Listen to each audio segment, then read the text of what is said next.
Assalamualaikum warahmatullahi wabarakatuh. Alhamdulillahirrabbilalamin. Wabihi nasta'in ala umurid dunya waddin. Sallallahu ala nabina Muhammadin wa ala alihi wa sahbihi ajmain. Amma ba'. Saudara-saudariku, kaum muslimin muslimat dimanapun berada, yang insyaallah selalu mendapatkan rahmat, hidayah, dan limpahan karunia dari Allah Azza wa Jalla. Membuka rahasia kenapa kita disunahkan membaca doa perlindungan dari fitnah keburukan Dajjal ketika dalam sholat, ketika setelah tasyahud akhir sebelum salam.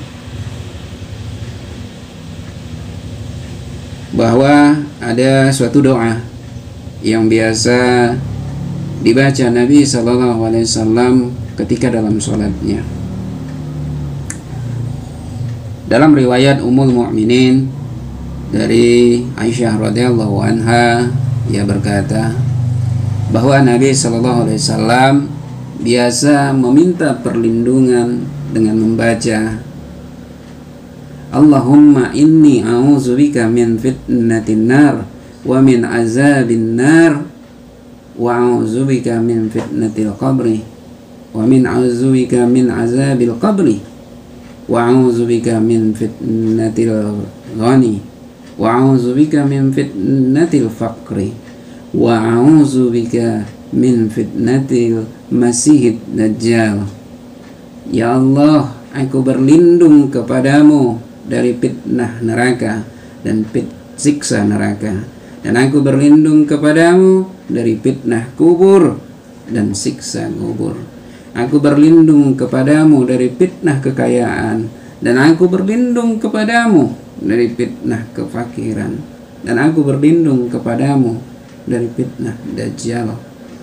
Ini disebutkan di Sahih Al-Bukhari nomor hadis 5899. Lalu kenapa mesti meminta perlindungan dari fitnah keburukan Dajjal? Sementara apakah Dajjal ada muncul di zaman Nabi SAW? Apakah Dajjal menyebarkan fitnahnya ketika di zaman Nabi SAW?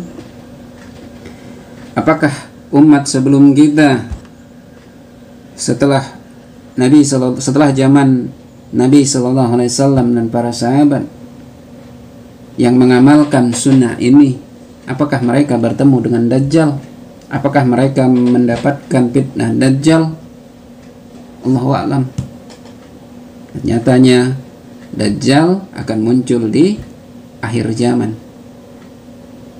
Namun ini disunahkan Nabi SAW dibaca ketika dalam sholatnya. Lalu kenapa kita mesti membaca dan disunahkan membaca ini dalam tasyahud akhir? Setidaknya ada 13 alasan yang bisa kita jadikan alasan, kita jadikan dasar kita kenapa hal ini mesti dibaca. Kenapa doa perlindungan terhadap Dajjal kita baca dalam sholat bersamaan dengan perlindungan terhadap fitnah dan siksa neraka, fitnah dan siksa kubur, dan fitnah kehidupan, fitnah kematian, fitnah kekayaan, dan fitnah kefakiran. Apa itu 13 itu? Yang pertama, bahwa tadi sudah disebutkan, ini perintah dan contoh dari Rasulullah SAW. Ketika sudah dicontohkan Nabi SAW, perintah beliau, maka sebagai umatnya yang cinta, tentu kita yang menjadikan beliau sebagai uswatun hasanah, maka ini adalah suatu kebaikan, ini adalah sunnah beliau, dan terlebih ini adalah perintah beliau. Disebutkan dari riwayatnya Abu Hurairah radhiyallahu anhu bahwa Rasulullah SAW bersabda, jika salah seorang dari kalian selesai tasyahud akhir, maka mintalah perlindungan kepada Allah atas 4 perkara: siksa jahanam, siksa kubur, fitnah kehidupan dan kematian, dan keburukan Al-Masih Ad-Dajjal. Ini dalam Sahih Muslim, nomor hadis 926. Keutamaan doa dan perintah ini kenapa mesti kita lakukan? Ini kita bisa berkaca pada bagaimana seorang tabi'in menyuruh anaknya untuk mengulangi sholatnya karena tidak membaca doa itu dalam sholatnya. Beliau adalah Daus radhiyallahu anhu. Di dalam riwayat hadis Sahih Muslim juga tidak jauh, nomornya juga nggak terlalu jauh, beda 4 nomor, yaitu 930, di mana disebutkan Taus bertanya kepada anaknya, apakah kamu berdoa dengan doa tersebut dalam sholatmu? Lalu anaknya menjawab, tidak. Lalu Taus berkata, ulangi sholatmu. Jadi beliau menyuruh anaknya sholat kembali karena tidak membaca doa ini ketika tasyahud akhirnya. Jadi perintah Nabi, contoh yang Nabi dan tabi'in menyuruh anaknya sholat ulang ketika tidak membaca ini. Ini bisa kita lihat bagaimana keutamaan doa perlindungan terhadap fitnah Dajjal yang bergandeng dengan fitnah dan siksa kubur, perlindungan dari fitnah dan siksa kubur, fitnah dan siksa api neraka, fitnah kehidupan dan kematian, fitnah kekayaan dan kefakiran. Itu yang pertama. Lalu yang kedua, bahwa fitnah Dajjal adalah fitnah yang terbesar hingga hari kiamat. Disebutkan dari Hisam bin Amir bahwa ia mendengar Rasulullah SAW bersabda, semenjak Adam dicipta hingga hari kiamat tidak ada urusan yang lebih besar daripada urusan Dajjal. Ini disebutkan di Musnad Ahmad di nomor hadis 15.664, dan Al-Arnaud menilai hadisnya ini sahih. Ada juga di Sahih Muslim nomor hadis 5239 bahwa disebutkan tidak ada wujud manusia sejak Adam diciptakan hingga hari kiamat yang lebih besar dari Dajjal. Para perawi Abdul Aziz menyatakan bahwa yang lebih besarnya ini maksudnya dalam perkaranya yang lebih besar, bukan wujud fisik.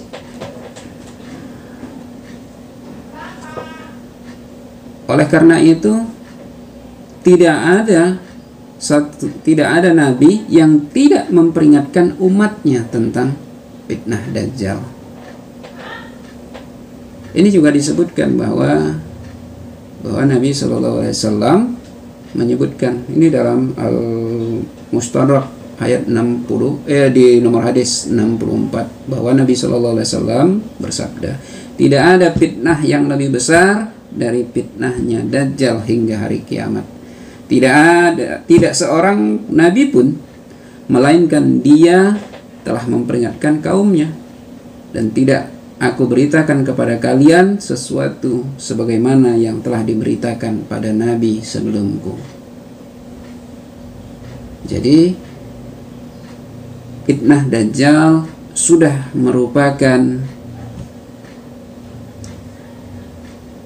daripada kewajiban setiap nabi, karena tidak ada seorang nabi pun yang tidak mengingatkan umatnya tentang fitnah Dajjal. Jadi ini salah satu yang kedua kenapa fitnah Dajjal masuk dalam doa dalam sholat.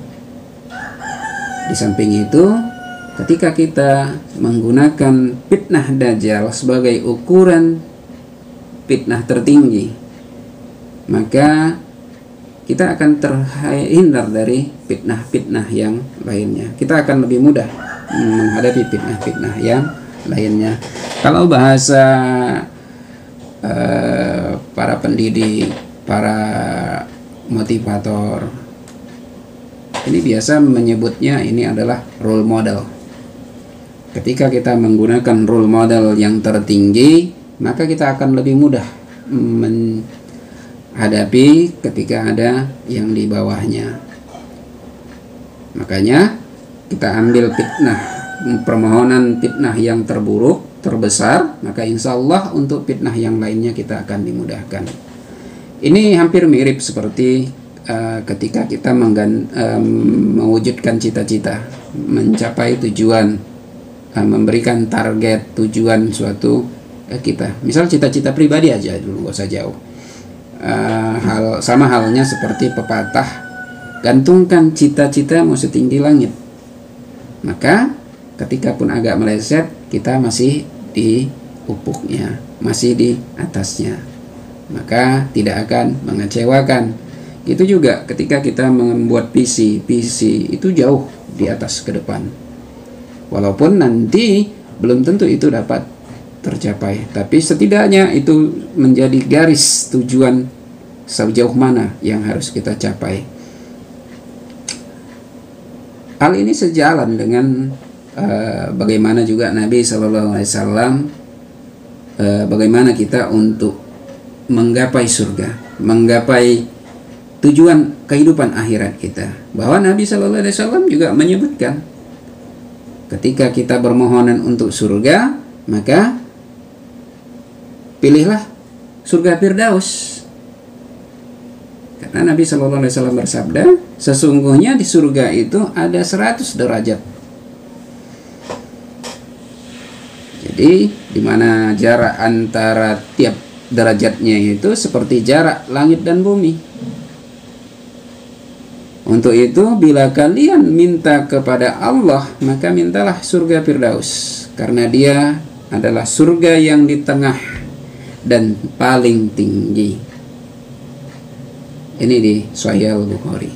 Jadi kita minta yang tertinggi, kalaupun agak meleset kurang, kita masih masuk dalam surga yang di bawahnya, masih surga yang tinggi, yaitu surga Aden. Ini dah kita bahas mungkin dalam kajian jejak perjalanan akhirat. Makanya menggunakan fitnah Dajjal untuk perlindungan, insya Allah akan dimudahkan untuk menghadapi fitnah-fitnah dunia yang lainnya. Itu yang kedua, bahwa fitnah Dajjal fitnah yang terbesar. Lalu yang ketiga,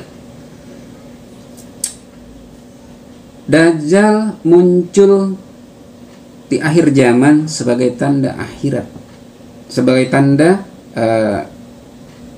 hari kiamat, datangnya hari kiamat. Di mana Nabi SAW bersabda, sebelum terjadi kiamat akan muncul para Dajjal, dan waspadalah terhadap mereka. Sahih Muslim, nomor hadis 3398.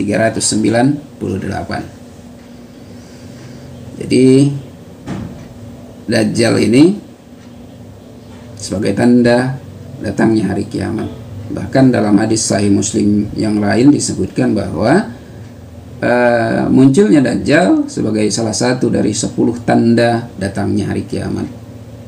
Seperti disebutkan bahwa kabut termasuk Dajjal, terbitnya matahari dari barat, turunnya Nabi Isa, munculnya Ya'juj Ma'juj, 3 longsor di Jazirah Arab, munculnya api di Yaman yang menggiring manusia ke tempat perkumpulan. Jadi itu bahwa Dajjal muncul sebagai salah satu dari tanda 10 tanda besar hari kiamat. Itu yang ketiga.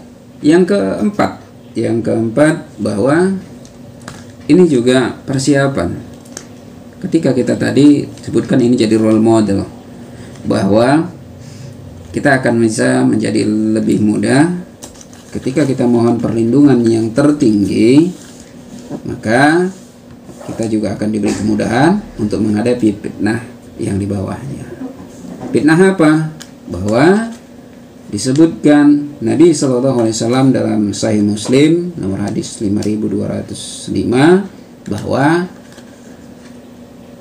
kiamat tidak akan terjadi hingga para dajjal pendusta dimunculkan. Jumlahnya hampir 30. Semua mengaku bahwa ia adalah utusan Allah. Jadi permohonan doa sunnah kita ketika sholat itu juga akan memudahkan kita menghadapi fitnah yang muncul dari para dajjal pendusta yang jumlahnya itu 30 dan mereka mengaku sebagai utusan Allah. Ini yang kita kenal dengan nabi palsu. Maka dengan doa ini, maka insya Allah kita akan dimudahkan, dihindarkan dari para dajjal pendusta. Jadi dajjal itu bisa juga para pendusta yang kemudian mereka mengaku sebagai nabi. Beda dengan dajjal. Dajjal di ujungnya bukan hanya sekedar mengaku nabi, bahkan dia mengaku Tuhan. Baru yang kelima, dajjal begitu fitnahnya dan ia tidak bisa terbunuh dan dia tidak mati kecuali setelah turun Nabi Isa. Ini yang alasan kelima, bahwa ia berakhir, ia mati ketika Nabi Isa turun. Bahwa pada zaman Nabi SAW sendiri ada sahabat yang ingin mau membunuh, karena diperkirakan ada ketika Nabi berhadapan dengan seseorang bahwa disangkakan sahabat bahwa itu adalah dajjal, maka Umar bin Khattab radhiyallahu anhu berkata, "Wahai Rasulullah, biarkan, aku akan memenggal lehernya." Namun Nabi SAW mencegah. Nabi SAW berkata, "Jika benar ia dajjal, kamu tidak akan dapat menguasainya. Dan jika dia bukan dajjal, maka tidak ada kebaikan membunuhnya." Ini disebutkan juga di Sahih Bukhari, bahwa jikapun benar orang itu adalah dajjal, tidak akan dapat dibunuh. Dan jika dia bukan dajjal, maka tidak ada pula kebaikan membunuhnya. Karena takdirnya bahwa dajjal akan dibunuh oleh Nabi Isa alaihissalam.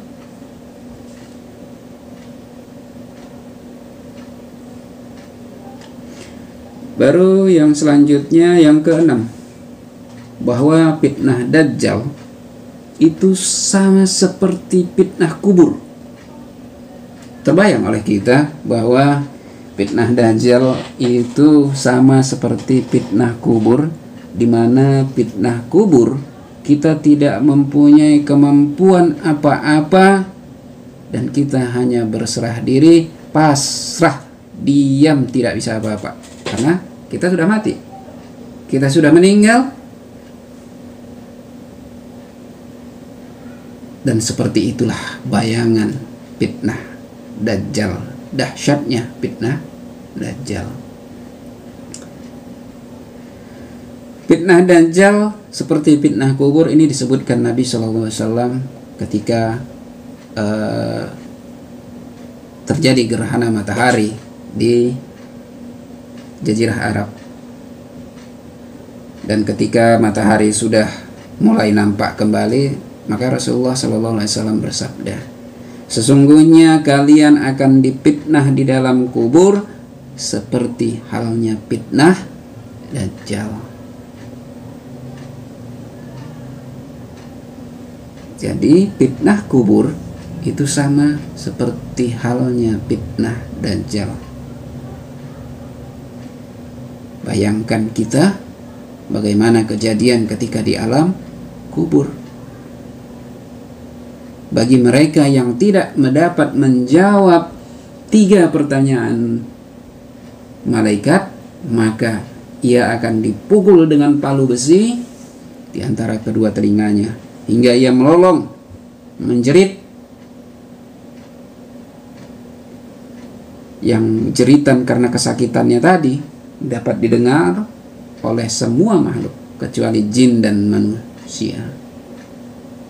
Itu dahsyatnya fitnah azab kubur. Dan seperti itu kira-kira gambaran daripada fitnah Dajjal. Baru masuk yang ke-7, bahwa fitnah Dajjal dalam 40 hari ia bisa mencapai seluruh negeri kecuali Madinah dan Makkah.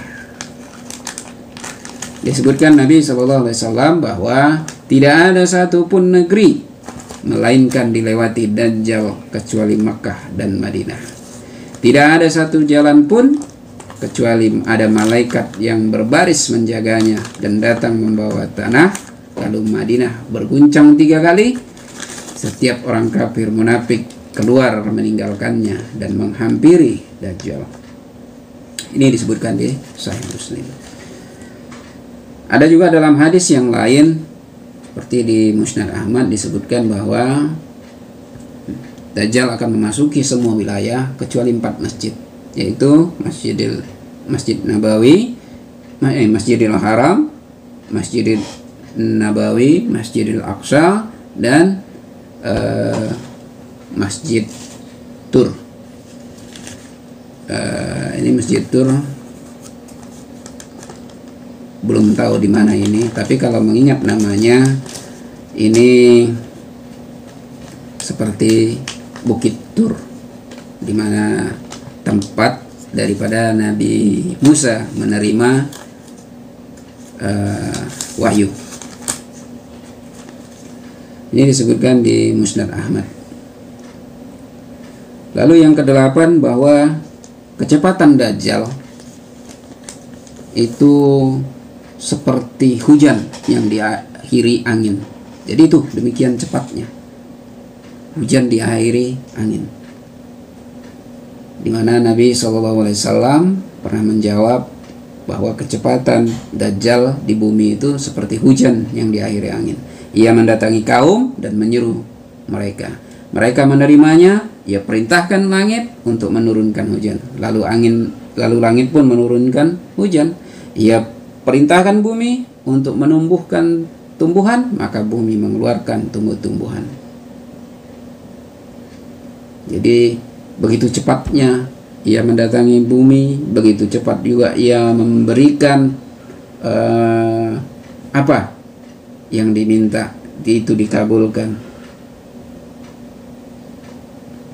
Segitu dahsyat daripada fitnahnya.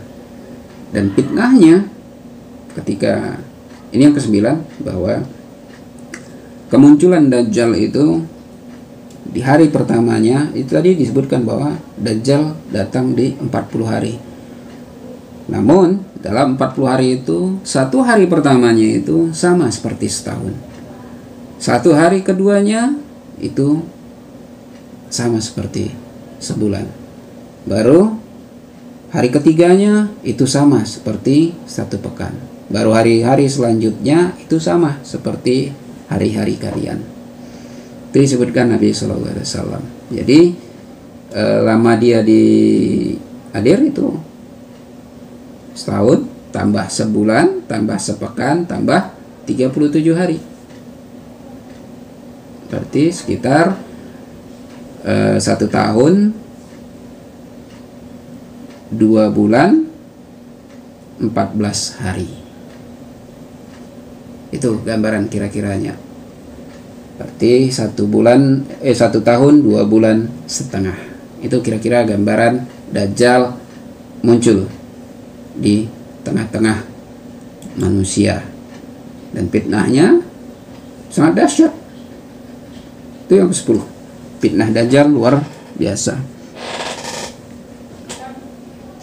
Karena di samping tadi bisa menurunkan hujan, menumbuhkan bumi, dia juga bisa membunuh orang lalu menghidupkan kembali dalam pandangan mereka.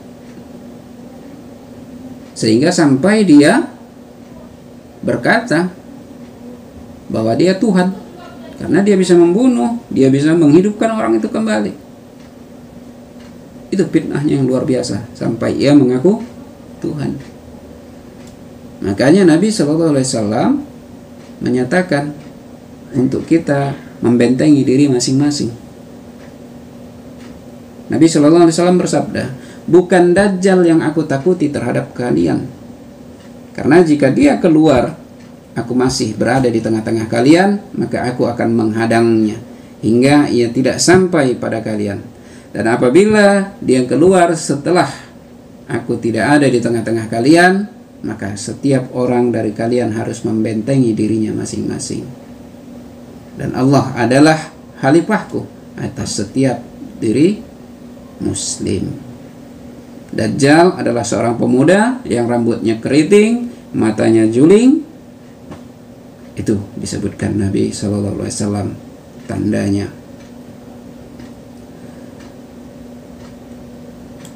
Yang ke-12, saking dahsyatnya Nabi SAW menyatakan bahwa ketika mendengar berita tentang Dajjal, maka berusahalah sekuat-kuatnya untuk menjauhinya. Ini dari riwayat Imran bin Husain, di mana Nabi SAW bersabda, barang siapa mendengar berita tentang Dajjal, maka menjauhlah darinya. Beliau ulangi hadis ini, perkataan beliau ini, sabda beliau ini hingga 3 kali. Ini disebutkan di Musnad Ahmad, nomor hadis 19.118. Beliau ulangi 3 kali. Ini merupakan penekanan pentingnya bahwa ketika mendengar berita tentang Dajjal, maka jauhilah. Karena dahsyatnya tadi fitnah Dajjal. Ini yang ke-13, bahwa dahsyatnya fitnah Dajjal itu dia membawa 2, air dan api, yang secara kasat mata namanya air itu menyejukkan, namun hakikinya itu adalah api yang bergejolak.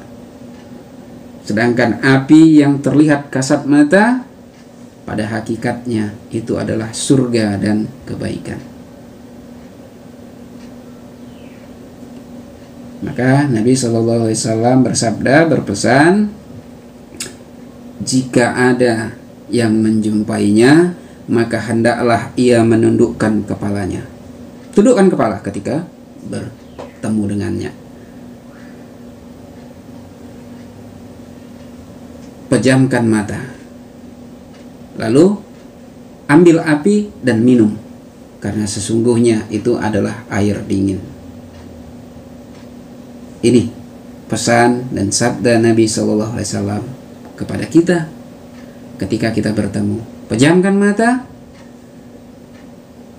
Ketika tidak bisa lagi menghindar, pejamkan mata, tundukkan kepala, ambil api darinya.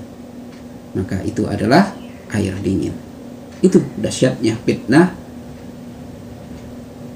Dajjal. Itu yang ke-13. Oh iya, ada yang ke-14.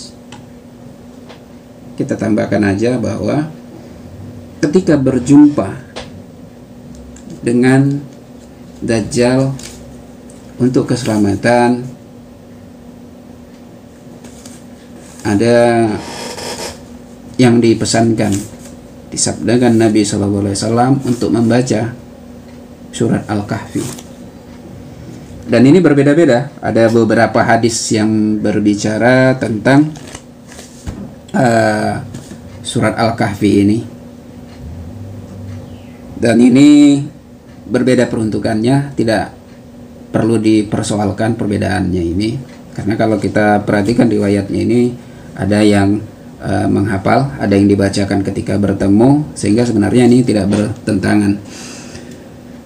Yang pertama yaitu dari An-Nawas bin Sam'an, bahwa Rasulullah SAW bersabda, jika saat Dajjal keluar, aku bersama kalian, maka akulah yang melindungi diri kalian.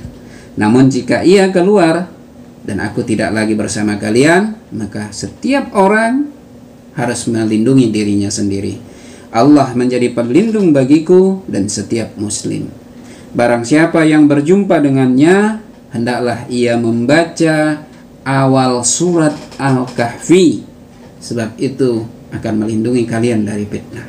Ini disebutkan dalam Sunan Abu Daud nomor hadis 3764. Jadi ketika bertemu baca awal dari surat Al-Kahfi. Berapa ayat? Dalam sebuah hadis dari Sunan At-Tirmizi, hadisnya disebutkan beliau hasan sahih. Para ulama agak berbeda pendapat tentang hal ini. Disebutkan bahwa 3 ayat awal dibacakan. Bahwa Nabi SAW bersabda, barang siapa membaca 3 ayat permulaan surat Al-Kahfi, maka ia akan terjaga dari fitnah Dajjal. Baru ada juga sunnah, yaitu membaca 10, menghafal ya, beda. Ini tadi membaca, ini menghafal. Menghafal 10 ayat awal daripada surat Al-Kahfi.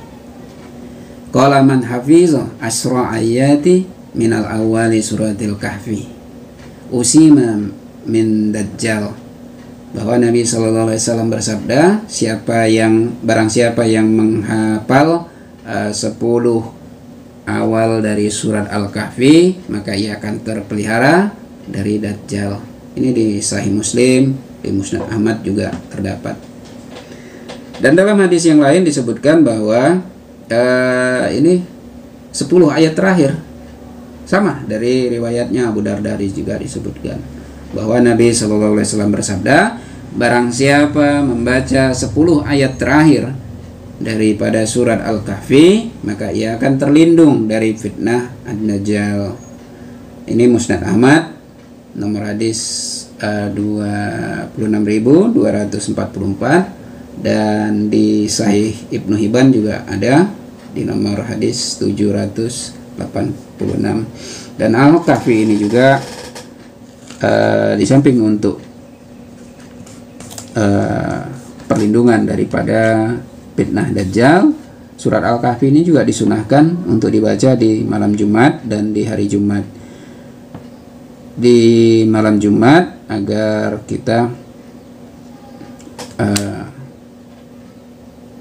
diterangi cahaya antara ia dengan Baitul Atiq atau Ka'bah. Dan ketika dibaca di hari Jumat, maka akan diterangi cahayanya antara Jumat ke Jumat. Dua-dua sunnah ini. Ini sudah dibahas dalam video sebelumnya, apa perbedaan keduanya dan bagaimana membacanya. Dan pada kesimpulan, baca dua-dua karena beda peruntukan dan ada keutamaannya masing-masing antara membaca di malam Jumat dan di hari Jumat. Ini untuk surat Al-Kahfinya. Ada 14 tadi. Kenapa dalam sholat kita memohon perlindungan kepada Allah untuk perlindungan dari fitnah Dajjal, di samping fitnah dan azab api neraka, fitnah dan azab kubur, fitnah kehidupan kematian, dan fitnah kekayaan dan kefakiran. Bahwa ada 14 ya 13 tadi, bagaimana fitnah Dajjal itu luar biasa dan kenapa kita harus minta perlindungan. Dan jika pun kita ketemu, ada sunnah yang lainnya juga, yaitu membaca surat Al-Kahfi di awal, bisa 3 bisa 10 atau bisa yang 10 ayat terakhirnya.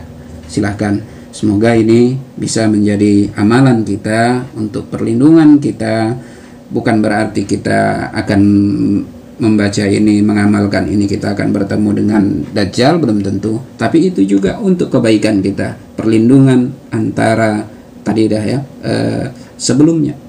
Ketika kita menjadikan ini sebagai role model untuk menghindari fitnah terbesar, maka kita akan mudah menghadapi fitnah dunia sekarang ini. Karena fitnah sekarang ini makin beragam dan bermacam-macam.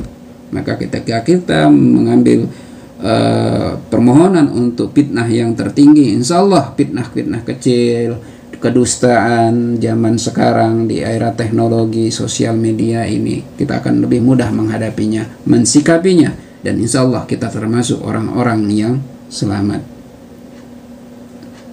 Amin ya rabbal alamin. Terima kasih. Untuk download buku bisa langsung melalui website Hikmah 313, dan untuk saran, kritik maupun pertanyaan dapat melalui kolom komentar. Dan untuk dapat mengikuti video-video selanjutnya, silakan untuk subscribe dan hidupkan notifikasi loncengnya. Billahi taufiq wal hidayah. Assalamualaikum warahmatullahi wabarakatuh.